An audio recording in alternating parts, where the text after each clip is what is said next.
Ya,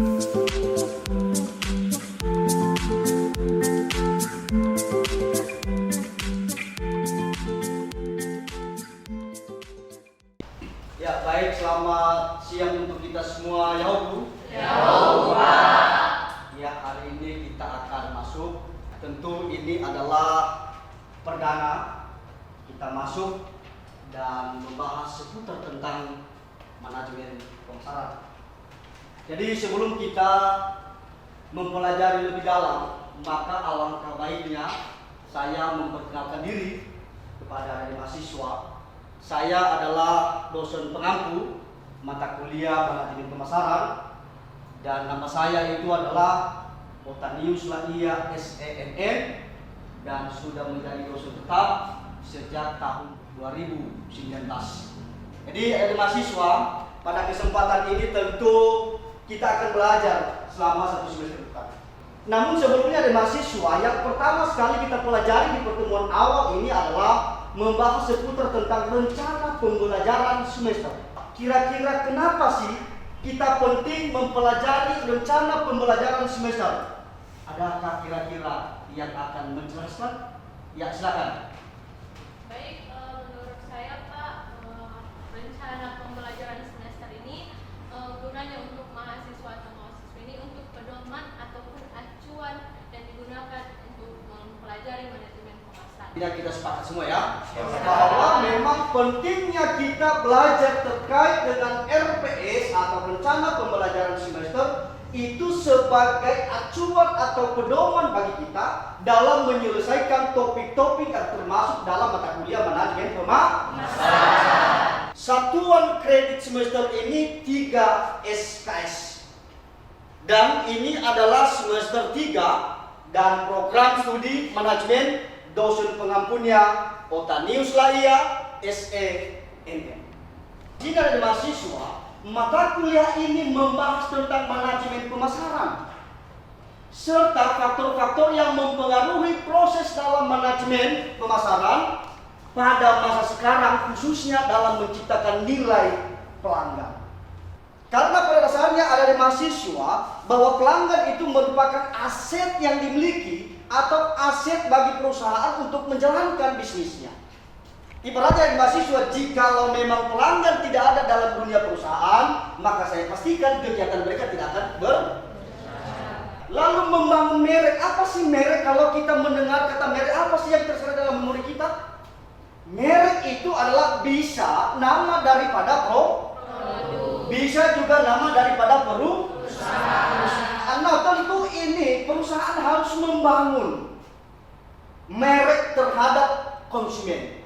Capaian pembelajaran mata kuliah dari manajemen pemasaran ini, jadi ada kemampuan akhir yang sedianya diharapkan setelah mempelajari manajemen pemasaran. Yang pertama adalah mahasiswa diharapkan agar mahasiswa mampu mengetahui apa itu definisi daripada manajemen pemasaran. Yang kedua adalah mahasiswa juga mampu menganalisis. Apa yang dianalisis? Penerapan konsep manajemen pemasaran. Selanjutnya ada mahasiswa, kita juga belajar terkait dengan mahasiswa mampu menciptakan nilai pelanggan, kepuasan, dan loyalitas. Ya, saya berharap nanti selama kita 1 semester ke depan ada hubungan antara mahasiswa dengan dosen, antara mahasiswa dengan mahasiswa. Selanjutnya, yaitu mahasiswa juga harus mampu memahami digital marketing. Nah, kenapa kita memahami tentang digital marketing? Karena saat ini perkembangan teknologi semakin lama semakin Yang terakhir adalah mahasiswa mampu menganalisis pasar. Jadi itulah memang nanti capaian-capaian yang kita harapkan pada mata kuliah ini, agar ada mahasiswa memahami dari beberapa capaian di atas. Ada berapa capaian pelajaran kita dari mahasiswa? Ada 3. Kita berharap nanti ini semua bisa memahami. Selanjutnya kita masuk pada topik pembahasan. Topik pembahasan kita ini ada sampai 12. Ya, pertama ada pemasaran, kedua penerapan manajemen pemasaran,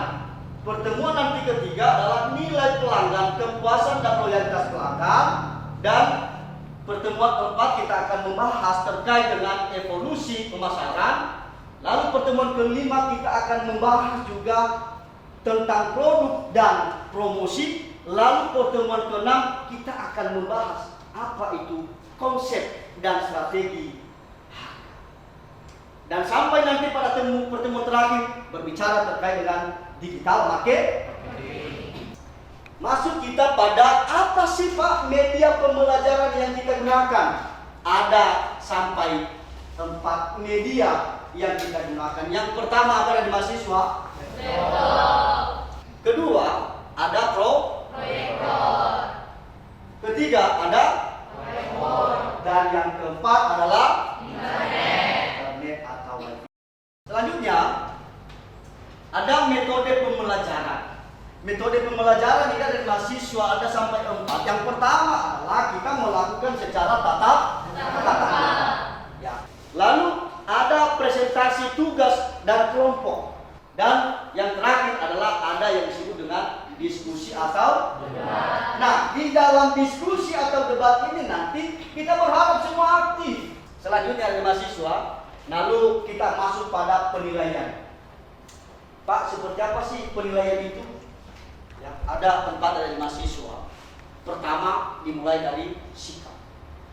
Sikap itu sebesar 15. Selanjutnya adalah ada tugas individu dan kelompok. Nah, ini lebih besar lagi. Berapa?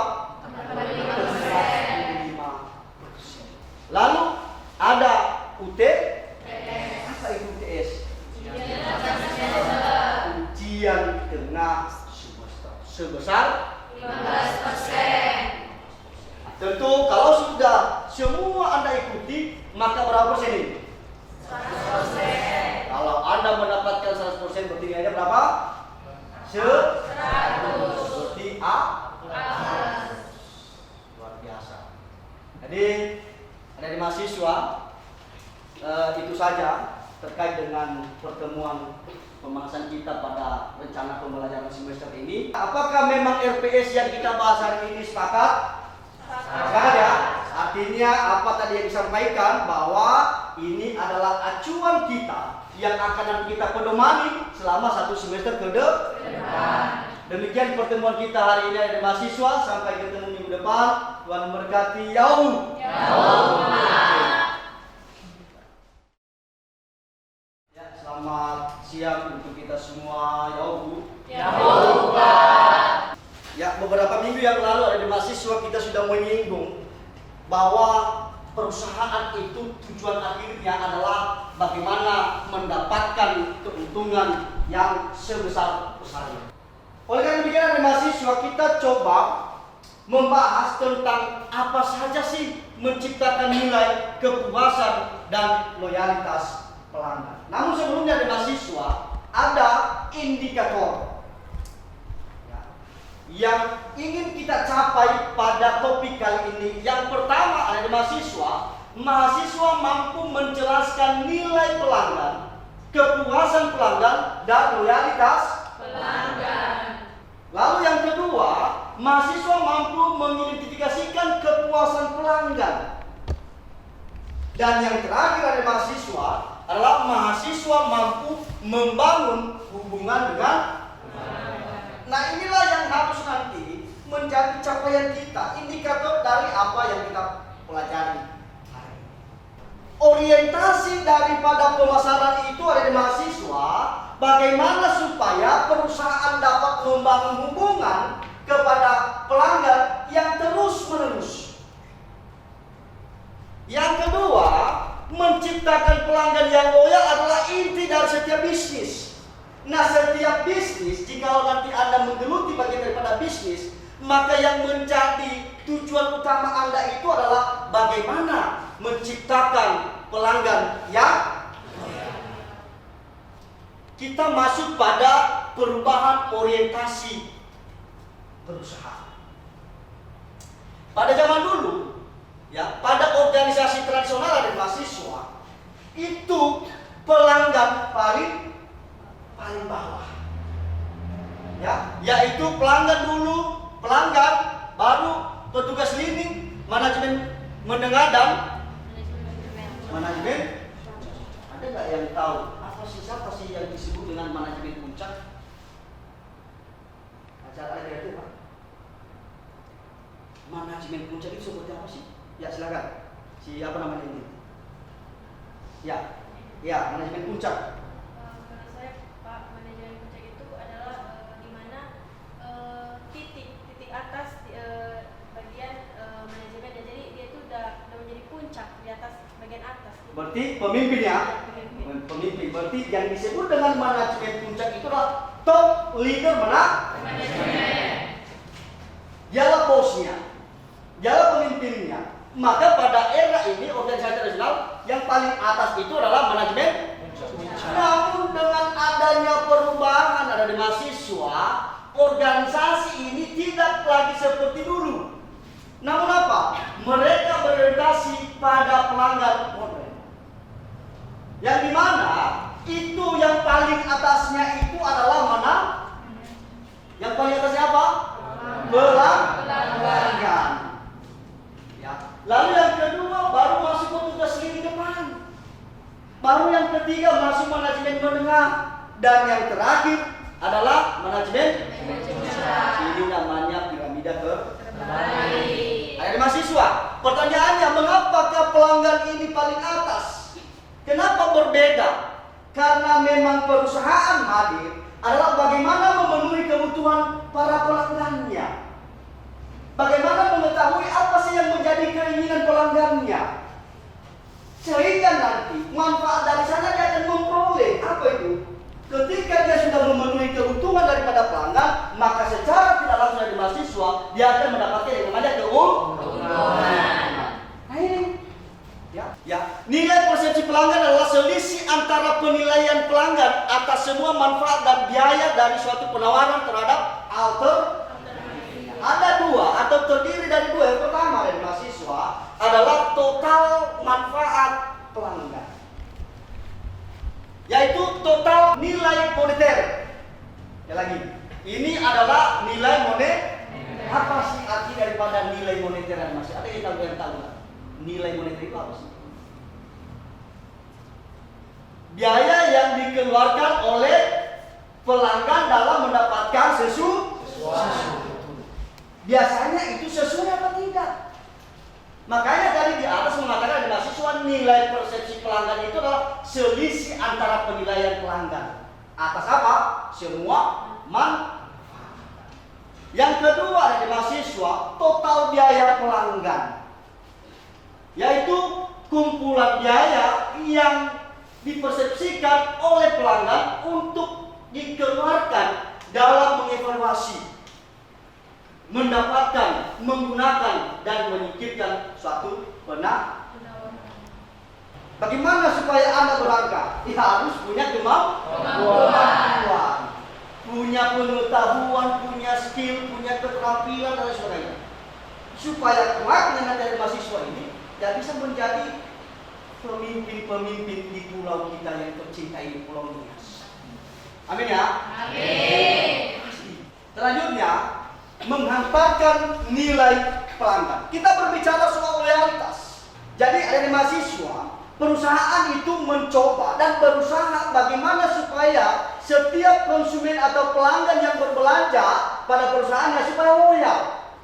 Tentu langkah yang harus dilakukan adalah bagaimana supaya adanya konsisten antara manfaat yang ditawarkan dengan apa yang diharapkan oleh konsumen.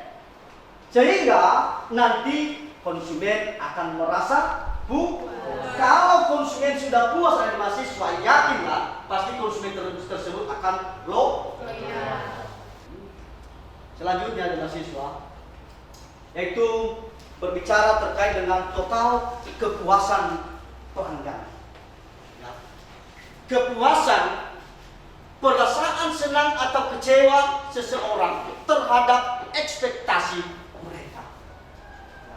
Itu soal daripada kepuasan. Kalau memang yang kita alami tidak sesuai dengan yang kita harapkan, pasti kita akan kecewa. Ada rumus di sini, ada di mahasiswa. kinerja kurang daripada ekspektasi, maka tidak puas. Selanjutnya di mahasiswa, kinerja sama dengan maka pelanggan Puas. Selanjutnya, kinerja melebihi dari maka Sangat puas. pertanyaannya, di antara yang tiga di atas, bila ada seorang pembisnis pilihan mana?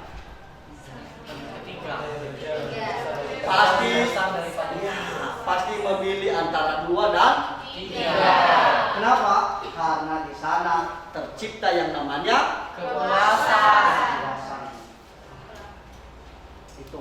Selanjutnya dari mahasiswa, di sini juga ekspektasi terlalu tinggi ini akan membuat pelanggan kecewa. Jangan juga terlalu melebih-lebihkan dan nyatanya nanti tidak sesuai. Namanya itu adalah PHP. Apa itu PHP? Pemberian palsu. Seorang marketer dan mahasiswa tidak boleh ya sampaikan apa yang memang menjadi manfaat daripada produk tersebut. Selanjutnya juga ekspektasi terlalu rendah juga perusahaan tidak menarik cukup pembeli. Artinya juga harus memang perusahaan memikirkan. Ya.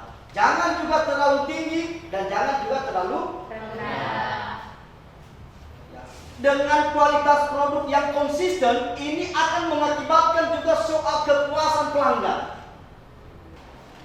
Lalu yang terakhir adalah pelanggan loyal akan menjadi yang artinya penyambung lidah. Bayangkan ada masih seperti penyambung lidah ini bisa dikatakan adalah dia bisa mempromosikan kepada orang lain.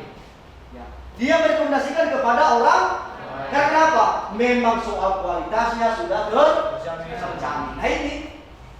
Selanjutnya tentu sebelum kita masuk pada refleksi, maka dan apa tadi yang telah kita pelajari dari mahasiswa, barangkali ada yang kurang dipahami, ada yang kurang mengerti, boleh saya berikan kesempatan kepada dari mahasiswa untuk bertanya. Kepada dari mahasiswa dipersilakan. Izin Pak. Ya. Dari yang kita pelajari mengenai menciptakan nilai kepuasan dan loyalitas pelanggan, dan tentunya ini adalah suatu topik yang sangat menarik. Dan saya mau bertanya Pak, bila saya seorang pengusaha atau pembisnis, bagaimana cara menciptakan agar pelanggan tersebut merasa puas dan loyal terhadap perusahaan saya? Apa triknya? Demikian Pak. Baik, terima kasih, berikan tepuk tangan dulu kepada saya. Pertanyaannya sangat bagus. Bagaimana jikalau dia seorang pembisnis menciptakan loyalitas, apa yang harus saya lakukan? Pertama ada di mahasiswa. Langkah yang perlu kita lakukan supaya menciptakan loyalitas kepada konsumen, ya, tawarkanlah dan sampaikanlah soal produk dan sesuai dengan manfaatnya. Ya. Jangan pula dari mahasiswa ya membeli atau menjual produk dengan harga yang terlalu tinggi tanpa melihat dari segi manfaat. Dan apalagi langkah yang perlu dilakukan, perlakukanlah mereka sebaik. Lalu apa lagi dari mahasiswa yang perlu dilakukan oleh seorang pembisnis? Arahkan mereka apa yang perlu atau yang diinginkan untuk hidup. Jangan biarkan mereka. Lalu bangun komunikasi. Ini yang penting. Bangun komunikasi. Pertanyaan saya sederhana dari mahasiswa. Dari apa tadi yang telah kita pelajari terkait dengan menciptakan nilai pelanggan, kepuasan dan loyalitas pelanggan. Maka jikalau ke depan Anda ini menjadi seorang pelaku bisnis, bagaimana Anda bisa membangun nilai pelanggan? Ada kira-kira yang bisa menjawab? Dipersilakan. Boleh berdiri, boleh juga duduk. Ya, silakan. Menurut saya Pak, bagaimana kita bisa membangun loyalitas kepada pelanggan perusahaan itu kita itu harus menjual yang namanya kualitas. Nah, kenapa? Karena kualitas ini sangat penting bagi perusahaan juga pelanggan. Mungkin itu bisa menguntungkan, menambah omset kita, dan tentunya juga akan mempromosikan dari mulut ke mulut seperti yang Bapak sampaikan tadi. Mungkin demikian. Terima kasih. Baik, terima kasih. Mari berikan aplaus kepada yang lain. Sepakat? Itulah salah satu yang dilakukan dalam hal membangun loyalitas. Jadi ini adalah dari apa yang telah kita pelajari tadi oleh mahasiswa, maka ada satu untuk kita review. Apakah yang sudah kita pelajari ini adakah sedikit manfaat? Bisakah adik-adik mahasiswa mempelajari atau tidak? Pertanyaannya, menurut Anda, apakah program mengelola hubungan pelanggan perlu dikembangkan oleh perusahaan dan dapat memberikan keuntungan bagi perusahaan? Atau sebaliknya, program tersebut hanya mengganggu pelanggan dan menambah biaya bagi perusahaan ketika diimplementasikan hanya terkesan negatif? Selanjutnya, jelaskan argumentasi Anda apabila ya, dan beserta implementasi yang seharusnya dilakukan untuk mengurangi kesan tersebut. Apabila tidak, jelaskan juga apa yang merupakan argumentasi Anda. Dipersilakan. Ya, silakan. Baik, terima kasih atas kesempatan yang telah diberikan kepada saya. Saya izin menjawab pertanyaan dari refleksi yang ada di PowerPoint, Ya. di mana menurut saya sendiri, saya setuju dengan pemberlakuan program mengelola hubungan dengan pelanggan yang baik. Nah, kenapa menurut saya program mengelola hubungan pelanggan itu perlu dikembangkan oleh perusahaan? Karena itu dapat memberikan keuntungan atau mendatangkan keuntungan, bukan hanya keuntungan jangka pendek saja, tetapi juga mendatangkan keuntungan jangka panjang bagi perusahaan tersebut. Nah, kenapa? Dengan adanya hubungan yang baik dengan pelanggan, maka itu akan menciptakan yang namanya loyalitas pelanggan. Selanjutnya akan meningkatkan kepuasan pelanggan tersebut dan juga akan menciptakan kemungkinan terjadinya pembelian barang terhadap produk dari perusahaan tersebut secara berkala atau berkelanjutan. Juga akan meningkatkan kemungkinan untuk orang-orang melakukan promosi dari mulut ke mulut seperti yang sudah Bapak bilang tadi.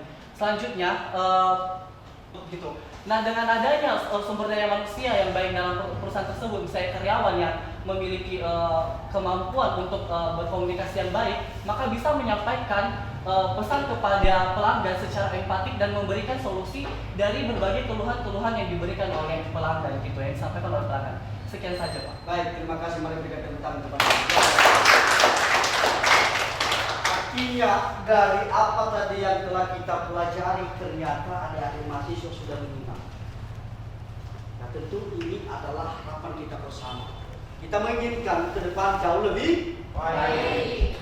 Kira-kira ada yang lain yang memang berbeda dengan jawaban yang di depan?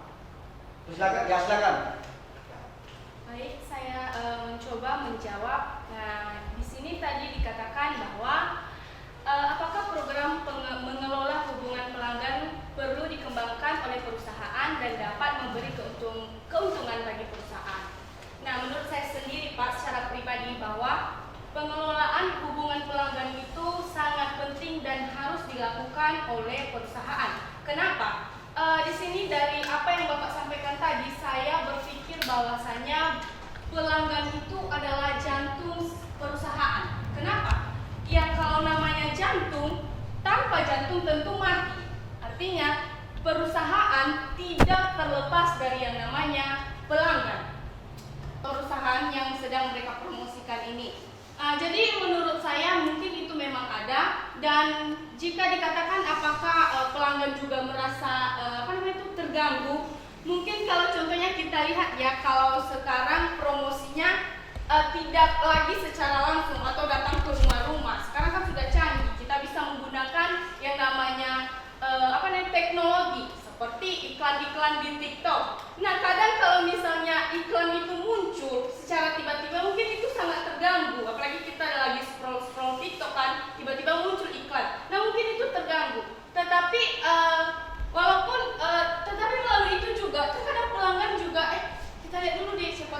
barangnya bagus. Nah, mungkin itu salah satu cara perusahaan untuk mempromosikan produknya. Mungkin itu dari saya, Pak. Terima kasih. Baik, terima kasih sekali lagi kita berikan ibu.